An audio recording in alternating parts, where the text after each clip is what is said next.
Hello, friends. Welcome to Daily Flow Yoga and Meditation. My name is James. In our Tuesday slower sequence, we experimented with what it was like to have weight on our heads, working towards headstand. Today, we'll take that a little bit further. A couple of things before we start that I think are really important.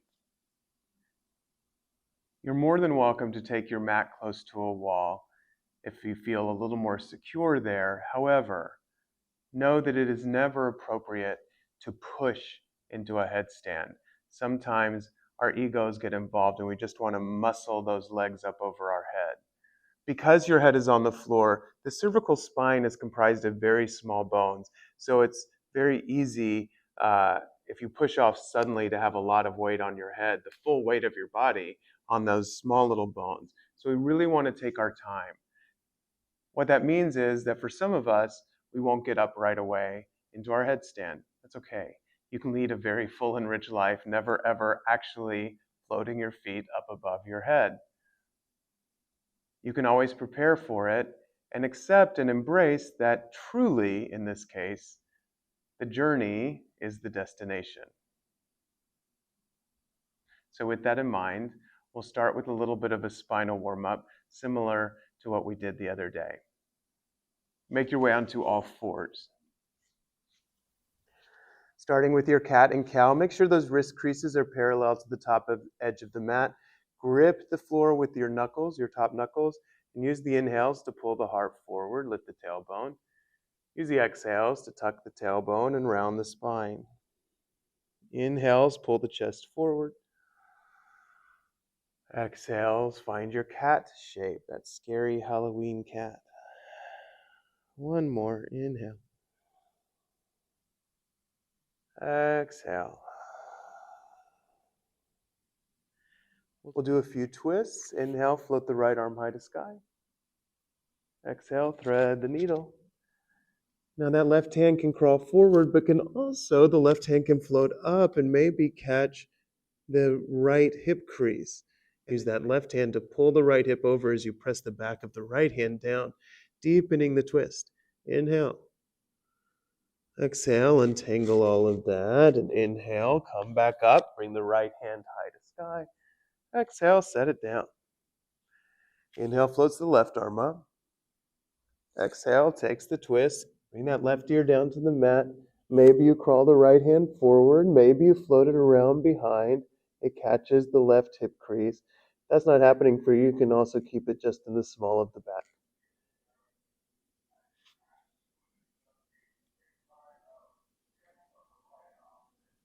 Use that right hand to pull the left hip over, deepen the twist. Release all of that. Exhale. Inhale, float the left arm up. Exhale, set the hand down. Stepping back to your high plank. Push the floor away. What can you learn from your cat shape? Separate the scapula. Tuck the chin a little bit, perhaps. What can you learn from your cow shape? Pull the heart forward. Really engage the quadriceps. Then exhale, downward facing dog. As you inhale, come forward to your plank. As you exhale, lower your knees, your chest, and your chin. Inhale, pull your heart through, release the belly down, cobra pose. And this time, exhale, just lower the head down and actually bring the forearms to the mat. I'm going to adjust my spacing here a little bit. We're finding a Sphinx pose. Really press down through the low belly, find that little shimmy out in the low belly space, and then use the traction of the arms to pull the chest forward as you push down in the thighs and the low belly. Wrap the shoulder blades under, soft gaze, soft drizdi. Now, tuck the toes, lift the knees, you're in a forearm plank, and then start to pike the hips. You might need to walk the feet in a little bit, coming into a dolphin pose. So push the floor forward and away, and then notice here that you can shrug your shoulders and release them. So I'm going to try to push the floor further away, which brings my scapula out of their little pockets. However, the top of the shoulders is still nice and soft. And then come back forward to your low plank. Release the knees down. Child's pose. Take the knees nice and wide. Breathe. Make your way back. First to your Sphinx. Release the belly down. So this is a back bend, right? Pull the heart forward, press down to the low belly. Now tuck the tailbone, lift the hips, forearm plank. And then walk the feet in a little bit as you pike the hips up. Push the floor away. Pull the floor close. Push the floor away. Pull the floor close. One last time, push it away. Bring it close. Release the knees, hips to heels. Breathe. Go ahead and walk yourself up to sit. The point of all of that was just to get those shoulders nice and warm and hopefully a bit more open. Bring the thighs together. Hold the backs of the feet. Bow over your strong legs. Really squeeze the legs together actively. So this is not so much a passive child's pose, but you're really trying to open up through the back space, press down through the shins, roll up onto the crown of the head. We did this on Tuesday. It's called a rabbit pose. And then lower yourself back down. You're more than welcome to keep working with that shape, just getting used to what it is to have a little pressure on the head, or you can join me in coming to work on our headstand. Remember the 2 rules. Rule number 1 is that there's no jumping, no pushing up into a headstand. Rule number 2 is that there is no jumping, no pushing up into a headstand. For most of us, unless you're working with an injury, you can at least get some weight on your head, and you're more than welcome to stop anywhere along the way. Bring your forearms back to the mat and interlace your fingers. So notice this wide triangular base I'm making. My shoulders are fairly broad, so my elbows might look wider than yours will look. I'm trying to get it, though, just a little wider than my shoulders. And then I'm going to really press down through the pinky edge of my fingers into the mat. And so I'm finding the hairline on the mat, and then I'm finding the back of my head against my interlaced fingers. I have had some people tell me they were taught to keep the heels of the palms apart, but I find that it's much stronger if the heels of my palms are together. Tuck the toes and lift the knees. So you're in a down dog on your head. Again, remind yourself of that dolphin thing we did where you kind of press the forearms into the mat. And then walk the feet further forward. And just keep walking them forward until you're on your tippy toes and you feel like your hips are more or less over the shoulders, and maybe you bring a knee to the chest. Set that foot down. Maybe you bring the other knee to the chest. Notice when you do that it makes the foot on the mat a little lighter. And then maybe at some point, bring them both. Maybe you float up. Again, even if you can jump up, even if you can push up, don't. It's not about that. Now, in the process of doing that, the heels of my palms came apart a little bit. That's okay. Not the end of the world. But my arms are still active and strong, still pushing evenly through my entire forearm. And you'll see I'm wobbling a little bit. That's okay. Open your eyes. Take in this different point of view. It's okay if your feet are still on the floor. Breathe. And then, when you feel complete, slowly lower down one foot, the other. Child's pose. Walk yourself up to sit when you're ready.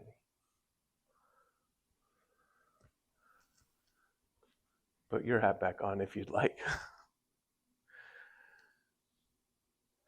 Come to sit. We'll counter that with a little bit of back bending and core work. So first, roll down onto your back. Walk the feet in. Release the head. Tuck the shoulder blades under. We'll just take one round of a bridge. Some of you may have a wheel pose in your practice, and if you do, I'll guide you into it. You're more than welcome to take it or skip it. You're also welcome to have a block handy for a restorative bridge pose. So press down through the feet, start to curl the spine up. At this point, if you'd like, you can slide that block under the top of the pelvic bone. You can interlace the fingers for your bridge. You can also float the arms so the hands are right by the ears, fingertips face in. Again, I'm taking my hands about as wide as my shoulders. And then my elbows point straight up. I press down to lift the heart. Maybe I walk the feet in a bit.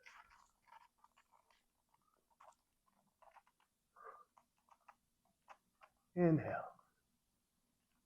Exhale. When you feel complete, lower down if you came into your wheel, tuck the chin, release down. Give those knees a little hug. Lift the forehead to tap the knees. Feel that middle back in the mat. Inhaling.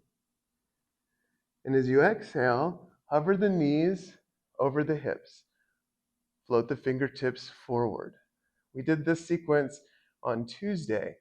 If you'd like, you can keep the knees as they are. If you want extra challenge, straighten the legs. Make sure the low back stays connected to the mat. The low back peels off, and just lift the heels a bit more.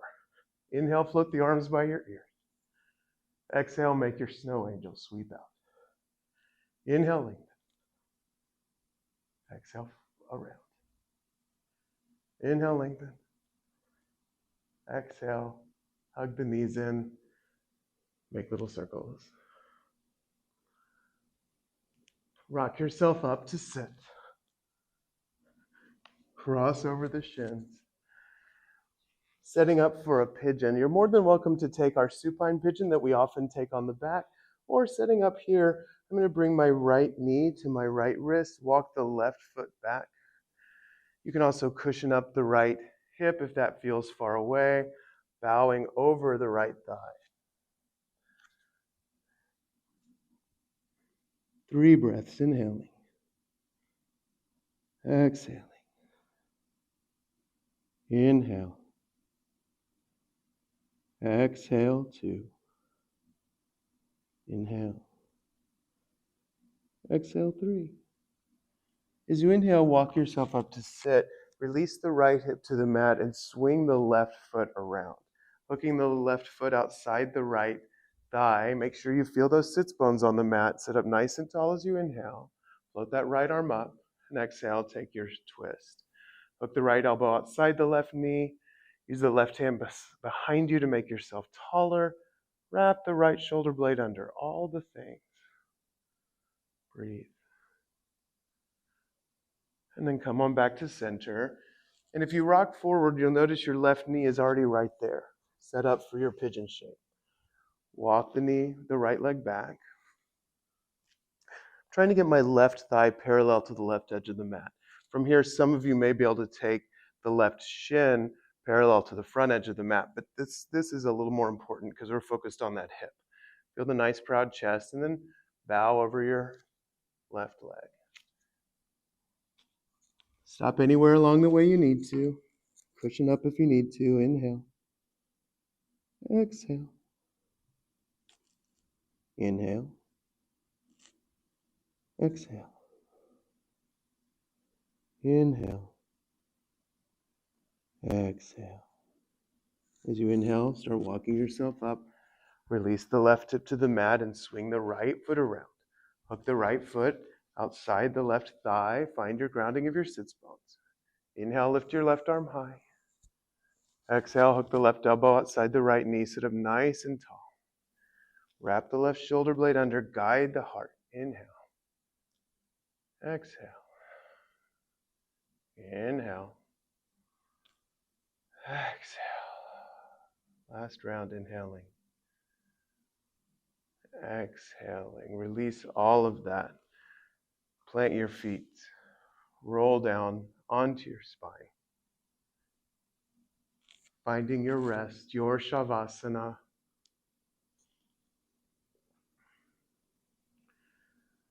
Give yourself permission to take a few quiet moments, a few moments of stillness, to let all of the work you did integrate, to move throughout the body.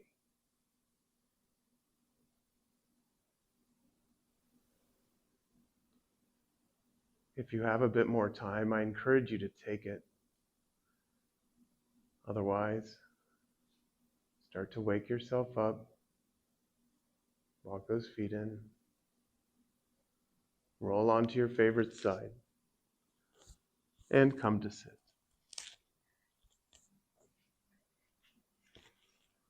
As always, friends, the light that is in me bows to and honors the light that is in you.